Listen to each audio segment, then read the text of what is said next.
அளவு கூட இல்லை. கம்பு சுற்ற போகிறார்கள் எங்கள் குட்டி செல்வங்கள். தனித்திறமை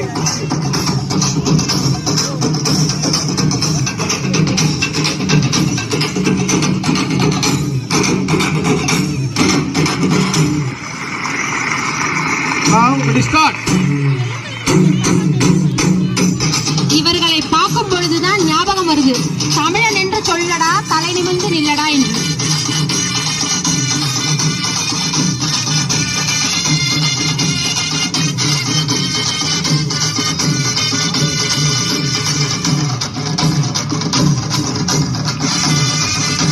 சொல்ல வர்ணிக்கவே முடியவே இல்லை. Thank you.